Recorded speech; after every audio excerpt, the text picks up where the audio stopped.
یہاں بھجوانے میں کیا قباحت تھی؟ دیکھا بھلا گھر ہے تمہارا، شریف لوگ ہیں ہم، لڑکیوں کا کیا بگڑ جاتا؟ وہ کوئی جواب نہ دے سکی، لب تھر تھرا کر رہ گئے۔ جواب بھی کیا دیتی؟ بیگم صاحبہ نے بات درست کہی تھی، بابا ہی الٹے دماغ کا تھا، ایسی بات جلدی سے بھیجے میں نہیں سماتی تھی۔ بیگم صاحبہ کا غصہ ابھی کم نہیں ہوا تھا۔ بات دراصل یہ ہے کہ تم لوگوں کو دوسروں کی تکلیف کا احساس نہیں ہوتا، اپنی تکلیف بڑی معلوم ہوتی ہے۔ وہ اب بھی چپ رہی۔ پتہ نہیں کس مشکل سے اس نے تینوں گھروں کے کام نپٹائے تھے۔ واپس گھر لوٹی تو بستر پر ڈھہ کر اس کا سارا دکھ آنکھوں کے رستے بہہ نکلا۔ جو کونوں خدروں میں باقی رہ گیا تھا وہ زبان سے اگل دیا۔ حافظ جی، پیسے والے لوگ اتنی ہلکی سوچ اور چھوٹے دل کے ہوتے ہیں، غریب کا دکھ سمجھ ہی نہیں پاتے۔ بابا کا غم ان کے بولوں میں ابل پڑا۔ بد دل نہ ہو صابرہ، نیلی چھتری والا بڑا منصف مزاج ہے، ترازو کے ایک پلڑے میں دولت کا ڈھیر ڈال دیتا ہے اور دوسرے میں خوبصورت دل و کھلا ذہن۔ آخر ہم غریبوں کے پاس بھی تو کوئی دولت ہونا چاہیے تھی۔ یقین مانو صابرہ، یہ گھاٹے کا سودا نہیں، دولت میں بڑی گھٹن اور چھوٹا پن ہے۔ یہ آدمی کے حریص کو تو بنا دیتی ہے مگر اعلیٰ اخلاق کا تحفہ نہیں دیتی، تبھی تو اس کے مالک زیادہ تر کم ظرف ہوتے ہیں، بہت کم ایسے ہیں جو اپنی اعلیٰ اقدار قائم رکھتے ہیں۔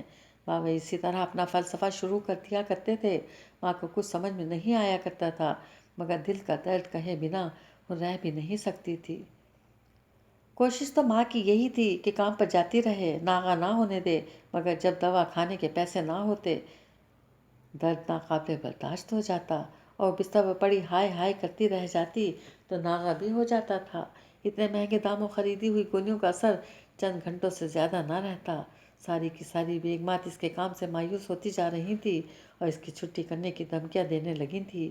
کوئی اس کی مجبوری نہیں سمجھتا تھا، اس کی مالی امداد نہیں کرتا تھا، صرف اپنے کام کی فکر تھی سب کو۔ یعقوب اسے پھر ڈاکٹر کے پاس لے گیا۔ اس نے تمام ٹیسٹ کیے اور رپورٹیں آنے پر بتایا کہ گھٹنے کا آپریشن کرنا پڑے گا، مرض بہت بڑھ گیا ہے، فزیو تھراپی سے بھی فائدہ نہیں ہوگا۔ وہ لوگ مایوس ہو کر گھر لوٹ آئے۔ آپریشن کے لیے بھاری رقم کا بندوبست کرنا اس گھرانے کے لیے ممکن نہیں تھا۔ ماں زندہ لاش بن کر بستر پر جا پڑی۔ یعقوب نے اس میں زندگی کی رمق پیدا کرنے کی صحیح کی۔ ماں تو مایوس مت ہو، تیرا علاج ضرور ہوگا، میں اپنے انچارج سے بات کروں گا، تو دل چھوٹا کیوں کرتی ہے؟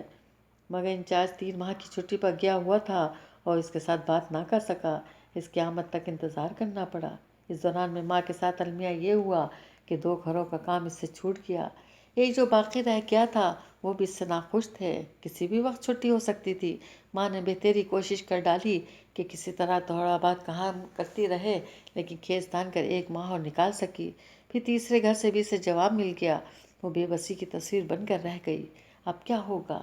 گھر کا خرچہ کیسے چلے گا؟ دوائیں آئیں گی یا پیٹ بھرے جائیں گے؟ یعقوب نے اسے تسلی دی، ماں تو ٹھیک ہو جائے گی، نوکری تو کہیں نہ کہیں مل ہی جائے گی۔ انچارج واپس لوٹا تو اس نے اس کے آگے اپنا دکھڑا رکھ دیا، مگر انچارج بے بسی کی تصویر بن کر بولا، دیکھ یعقوب، میں تیرا دکھ سمجھتا ہوں، گھر والوں کا معاملہ بڑا نازک ہوتا ہے، محبت کے اٹوٹ زنجیر میں جکڑے ہوتے ہیں سب، مگر میں تمہاری زیادہ مدد نہیں کر سکوں گا۔ اس سوسائٹی کا بڑا افسر تبدیل ہو چکا ہے اور اب جو آیا ہے وہ ٹھیک آدمی نہیں، اس سے کوئی ذاتی بات منوانا ممکن نہیں، ویسے میں کوشش ضرور کروں گا۔ کئی روز کی تگ و دو کے بعد انچارج اپنے افسر سے بات کرنے میں کامیاب ہو سکا، مگر وہ یکا یک آپے سے باہر ہو گیا۔ کسی خوش فہمی میں مت رہنا کہ تم لوگوں کو قرضے ملتے رہیں گے، یہی خرابی دور کرنے کے لیے تو میں یہاں بھیجا گیا ہوں، اور میں دیکھ رہا ہوں کہ ذرا سے کام کے لیے ہر جگہ ایک فوج موجود رہتی ہے، عادت پڑ گئی ہے ورکرز کو ہاتھ پر ہاتھ دھر کر بیٹھنے کی۔ کان کھول کر سن لو، اب یہ سب نہیں چلے گا، کام کرنا ہوگا سب کو، مفت کی رقمیں نہیں بٹیں گی، سمجھے؟ اور اپنے ورکرز کو بھی یہ بات اچھی طرح سے سمجھا دینا۔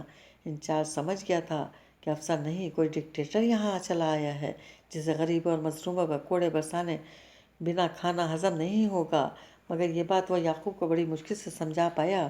میں نے تجھ سے کہا تھا نا یعقوب، یہ افسر کچھ ٹھیک آدمی نہیں، بڑا کڑک ہے، اس کی باتوں اس کے سلوک سے صاف پتہ چلتا ہے، اسے ورکر سے کوئی ہمدردی نہیں۔